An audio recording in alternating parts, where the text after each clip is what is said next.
உலகம் முழுவதும் உள்ள சன்லைஃப் தொலைக்காட்சி நேயர்களே, உங்கள் அனைவருக்கும் வணக்கம். இது நாட்டு மருத்துவம், நலம் தரும் மருத்துவம், எல்லோருக்கும் ஏற்ற பக்க விளைவுகள் இல்லாத பாதுகாப்பான பண செலவுகள் இல்லாத மருத்துவம். எளிய மருந்துகளை இந்த நிகழ்ச்சியிலே நாம் ஒவ்வொன்றாக பார்த்து பழகி பயன்பெற்று வருகின்றோம். இன்று சில மருத்துவ குறிப்புகளை நாம் தெரிந்து கொள்வோம்.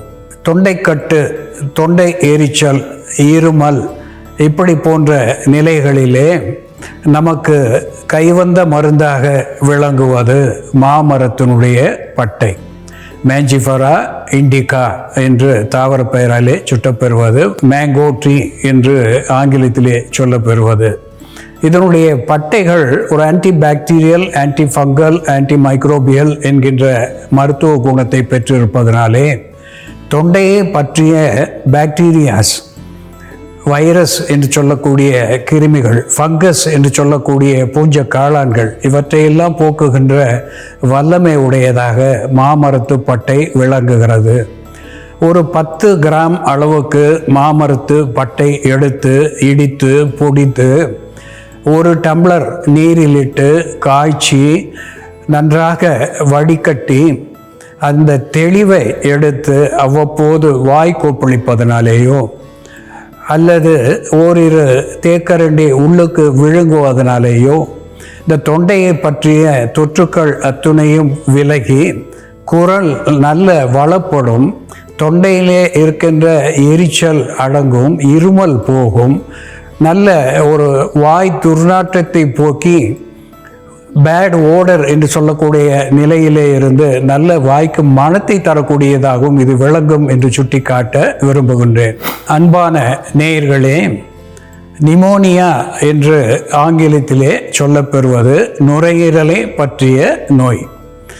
இந்த நுரையீரலிலே சளி சேர்வது, ஃபங்கஸ் என்று சொல்லக்கூடிய பூஞ்ச காளான்கள் சேர்வது, வைரஸ் என்று சொல்லக்கூடிய நுண்கிருமிகளாலே அடைப்பு ஏற்படுவது, இதனாலே மூச்சு விட சிரமமாக இருப்பது, இருமல் வருவது, சளி மஞ்சள் நிறமாகவோ பச்சை நிறமாகவோ வந்து நாளடைவிலே அது டியூபர்குலோசிஸ் என்கின்ற நிலையை அடைவது. இந்த நிமோனியா என்பது 2 வகையாக சொல்லப்பெறும். ஒன்று லோபார் நிமோனியா, இன்னொன்று பிராங்கியல் நிமோனியா. இந்த லோபார் நிமோனியா என்பது நுரையீரலுடைய மடல், 2 மடல் போல தொங்கி இருக்கின்ற மடல் பகுதியிலே ஏற்படுகின்ற கிருமி தொற்றாலே வருவது லோபார் நிமோனியா. பிராங்கியல் நிமோனியா என்பது மடலிலே கொஞ்சமும் சுவாச பாதையிலே கொஞ்சமுமாக பரவி இருப்பது பிராங்கோ நிமோனியா என்று சொல்லப்பெறும். 2 விதத்தினாலேயும் இருமல், சளி, இரத்தம் சளியோடு வருவது இப்படிப்பட்ட நிலையை தரக்கூடியதாக நிமோனியா விளங்குகிறது. காய்ச்சல் வருவது கூட இயல்பானது கூட. இந்த நிலையிலே சீசேம் சீட்ஸ் என்று சொல்லக்கூடிய எள்ளு நாம் உணவாக பயன்படுத்தக்கூடிய ஒன்று. லின்சீட் என்று சொல்லக்கூடிய ஆளி விதை மருந்துக்காகவும் உடல் வளர்ச்சிக்காகவும் பலத்துக்காகவும் பயன்படுத்துகின்ற ஒன்று.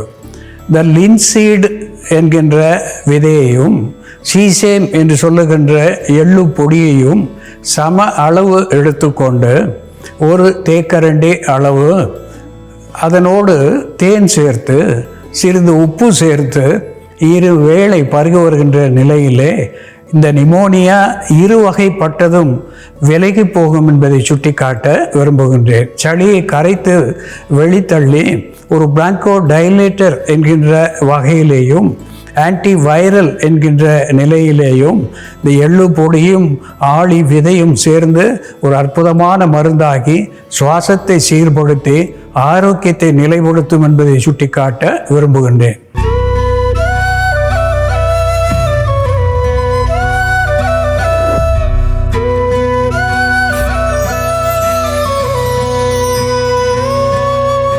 அன்பான நேயர்களே, வாழை என்று சொல்லுகின்ற பொழுது வாழ்த்துக்காக அந்த வாழையை பயன்படுத்துவார்கள். வாழையடி வாழையாக வாழ வேண்டும் என்று சொல்வார்கள். அந்த வாழையிலே ழகரம் என்கின்ற தமிழ் எழுத்து இருக்கிறது.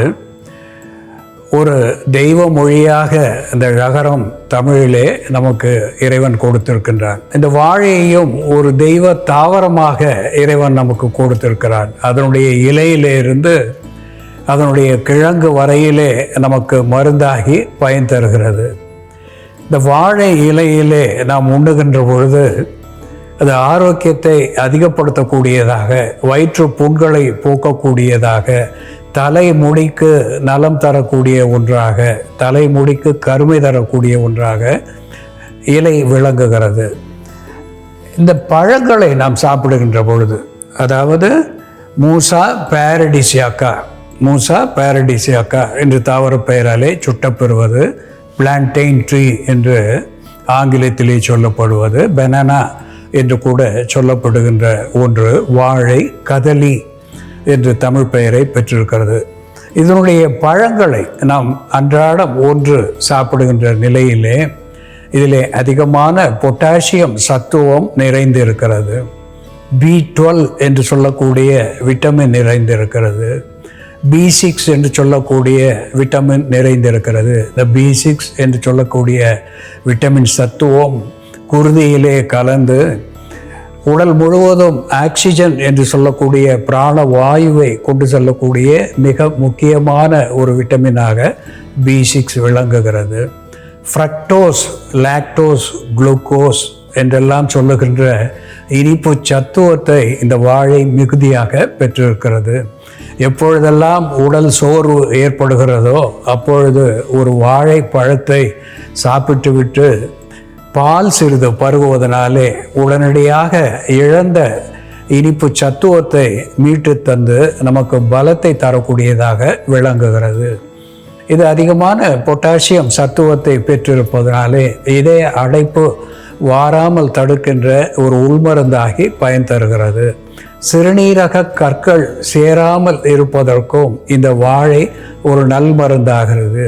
இந்த வாழையினுடைய தோலை கூட தோல் நோய்கள் வந்தபோது, பொதுவாக தேமல், சொரியாசிஸ், எக்ஸிமா இது போன்ற தோல் நோய்கள் வந்தபோது இந்த வாழைப்பழ தோலினுடைய உட்பகுதியை அந்த தோல் நோயின் மேலே தடவுகின்ற பொழுது நாளடைவிலே இந்த தோல் நோயை குணப்படுத்துகின்ற ஒரு ஆன்டிபாக்டீரியல், ஆன்டிஃபங்கல், ஆன்டிமைக்ரோபியல் என்கின்ற மருத்துவ குணத்தை பெற்றிருக்கிறது. ஒரு கூலண்ட் என்று சொல்லக்கூடிய வகையிலே தோலுக்கு குளிர்ச்சி தரக்கூடியதாக விளங்குகிறது.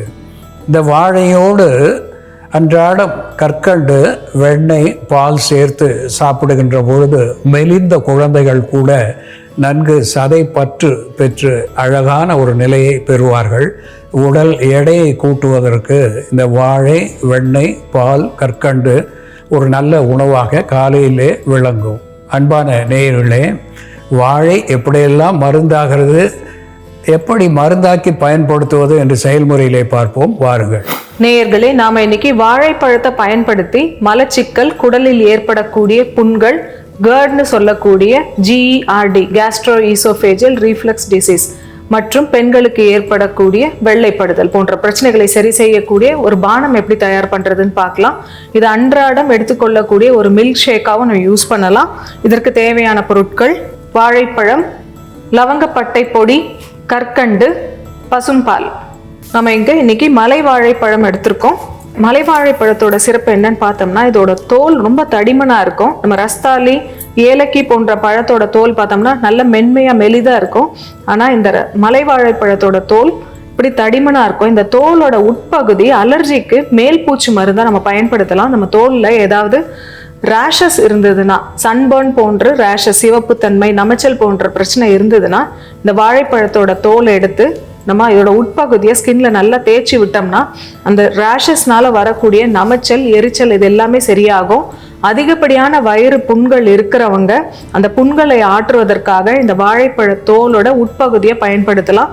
இந்த உட்பகுதி மட்டும் எடுத்து இதை நம்ம சாப்பிடலாம். இது ஜீரணம் ஆகக்கூடியது தான். இது ரெகுலராக வாழைப்பழம் சாப்பிட்டுட்டு இதையும் சாப்பிட்டுட்டு வரும்பொழுது இது புண்களை ஆற்றக்கூடிய ஒரு ஆஸ்ட்ரிஞ்சென்ட்டாகவும் வற்றச் செய்யும் தன்மை உடையதாகவும் இருக்கும். இந்த வாழைப்பழத்துல பொட்டாசியம் அதிகமாக இருக்கிறதுனால இது ஒரு சிறந்த சிறுநீர் பெருக்கியா இருக்கும். அது மட்டும் இல்லாமல் பிபியை கண்ட்ரோலில் வைக்கக்கூடிய மருந்தாகவும், ஸ்ட்ரோக் மற்றும் ஹார்ட் கம்ப்ளைண்ட்ஸ் வராமல் தடுக்கக்கூடிய ஒரு மருந்தாகவும் இருக்கிறதுனால நம்ம வாழைப்பழம் வாரத்தில் 3 முறையாவது உணவாக பயன்படுத்துறது நல்லது.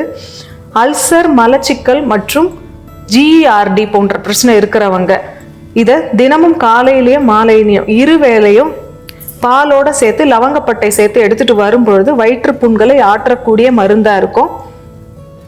பொதுவாகவே மலச்சிக்கல் இருந்தால் வாழைப்பழம் எடுத்துக்கிட்டா சரியாயிடும். அதனால வாழைப்பழம் சாப்பிடணும்னு சொல்லுவாங்க. அதற்கான காரணம் என்னன்னு பார்த்தோம்னா, இதில் இருக்கக்கூடிய செல்லுலோஸ்னு சொல்லக்கூடிய ஃபைபர், செல்லுலோஸ், ஹெமி செல்லுலோஸ் மற்றும் ஆல்ஃபா கிளைக்கன்ஸ் போன்ற வேதிப்பொருட்கள், உயிர் வேதிப்பொருட்கள் இதில் இருக்கிறதுனால அவை மலச்சிக்கல் வராமல் தடுக்கக்கூடிய மருந்தாகவும் ஸ்டூல் ஃபார்மேஷன் நல்ல பல்க் ஆகக்கூடிய ஒரு மருந்தாகவும் இருக்கிறதுனால வாழைப்பழம் எடுக்கும்போது நமக்கு கான்ஸ்டிபேஷன் வராது.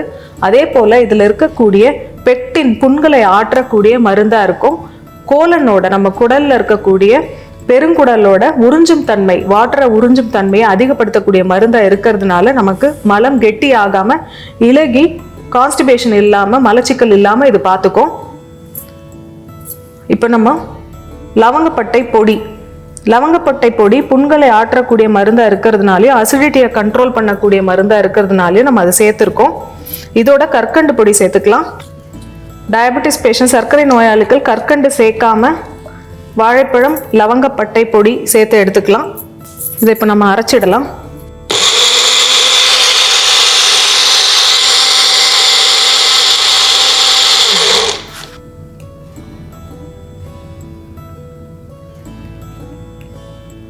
வாழைப்பழம், லவங்கப்பட்டை பொடி, கற்கண்டு மற்றும் பால் சேர்ந்த இந்த பானம் காலை மாலை 2 வேளையும் தொடர்ந்து எடுத்துட்டு வரும்பொழுது மலச்சிக்கலை போக்கக்கூடிய மருந்தாகவும் குடலில் உள்ள புண்களை ஆற்றக்கூடிய மருந்தாகவும் பெண்களுக்கு ஏற்படக்கூடிய வெள்ளை போக்கை சரி செய்யக்கூடிய மருந்தாகவும் GERD அப்படின்னு சொல்லக்கூடிய கேஸ்ட்ரோ ஈசோஃபேஜியல் ரீஃப்ளக்ஸ் டிசீஸை கண்ட்ரோல் பண்ணக்கூடிய மருந்தாகவும் செயல்படும். அன்பான நேயர்களே, வாழைப்பழம் நம் வாழ்வோடு ஒன்றிய பழமாக விளங்குகிறது. அன்றாடம் ஒரு வாழைப்பழத்தை நாம் இரவு நேரத்திலே படுக்க புகுமுன் சாப்பிட்டு வருவதனாலே அதிலே இருந்து B1, B6, B12 என்கின்ற சத்துவங்கள் நமக்கு கிடைக்கிறது. அதோடு கூட பீட்டா கெரோட்டின் என்று சொல்லக்கூடிய ஆன்டி ஆக்சிடென்ட் அதிலே அதிகமாக இருக்கிறது. ஃபைபர் என்று சொல்லக்கூடிய நார் சத்துவம் மிகுதியாக விளங்குகிறது. ஃப்ரக்டோஸ், லாக்டோஸ், குளுக்கோஸ் என்று சொல்லக்கூடிய இனிப்பு சத்துவம் அதிலே அதிகமாக இருப்பதனாலே நமக்கு உடனடியாக கேலோரி என்று சொல்லக்கூடிய சக்தியை அதிகமாக தருகிறது. சாதாரணமாக இந்துக்களுடைய திருமணத்தின் போது 2-3 நாட்களாகவோ அல்லது திருமணம் அமைவதற்கு முன்பாகவோ நிறைய வேலைகள், பணிகள், உறக்கம் இல்லாமல் பணி செய்வது, இப்படிப்பட்ட காரியங்களிலாலே மணமகளும் சோர்வாக இருப்பார்கள். திருமணம் முடிந்த உடனடியாக அவர்களை மண மேடையிலே இருந்து எழுப்பி சென்று வாழைப்பழத்தோடு பால் தருவது என்பது இன்றைக்கும் வழக்கமாக இருக்கிறது. அவர்களுடைய சோர்வை உடனடியாக முறியடித்து அவர்களுக்கு நல்ல ஆரோக்கியத்தை, உடனடியான சத்துவத்தை தரக்கூடிய ஒரு பானமாக இந்த பாலும் பழமும் அவர்களுக்கு வழங்கப்படுகிறது. அதுபோல அன்றாடம் ஒரு வாழைப்பழத்தை கொடுத்து ஒரு ஆய்வு செய்திருக்கிறார்கள். 61,000 பெண்களுக்கு, குறிப்பாக 40 வயதுக்கு மேற்பட்ட 60 வயதுக்கு உட்பட்ட பெண்களுக்கு அன்றாடம் ஒரு வாழைப்பழம் கொடுத்து சில மாதங்கள் அவர்கள் சோதனை செய்ததிலே 40 விழுக்காட்டுக்கு மேலாக அவர்களுக்கு கேன்சர் வாராமல் இருந்ததை கண்டிருக்கிறார்கள். வாழைப்பழத்தை அன்றாடம் சாப்பிடுகின்ற பொழுது புற்று வாராமல் தடுக்கக்கூடிய ஒரு உணவாக இது விளங்குகிறது. இதை அன்றாடம் நாம் பாலோடு சிறிது வெண்ணெய் சேர்த்து கற்கண்டு சேர்த்து பருகுகின்ற பொழுது உடல் மெலிவு போக்கி சத்துவத்தை நமக்கு தரக்கூடியதாக, சதை பற்றை தரக்கூடியதாக விளங்குகிறது. இதில் இருக்கின்ற மிகுதியான பொட்டாசியம் சத்துவம் இதயத்துக்கு பலம் தரக்கூடியதாக விளங்குகிறது. இதய நாளங்களுக்கும் நரம்புகளுக்கும் பலம் தந்து ஞாபக சக்தியை அதிகப்படுத்தக்கூடியதாக விளங்குகிறது. இதனுடைய தோல் anti bacterial, anti fungal, anti microbial என்கின்ற வகையிலே மேற்பற்று மருந்தாக போடுகின்ற பொழுது தேமல் போன்ற நோய்களிலே இருந்து நமக்கு விடுதலை தருகிறது. அன்பான நேயர்களே, சாதாரணமான வாழையிலே எவ்வளவு மருத்துவ குணங்களை இறைவன் பொதித்து வைத்திருக்கிறான் என்பதை நாம் உணர்ந்து அன்றாடம் இதை பயன்படுத்துவதனாலே பல்வேறு நோய்களிலே இருந்து நம்மை விடுவித்து கொள்ள முடியும் என்று சுட்டிக்காட்ட விரும்புகின்றேன். அன்பான நேயர்களே, வாழை எப்படி மருந்தாகிறது என்று நாம் பார்த்து தெரிந்து கொண்டோம். இதுபோல வேறு ஒரு மருத்துவ குறிப்போடு நாம் மீண்டும் சந்திப்போம். நன்றி, வணக்கம்.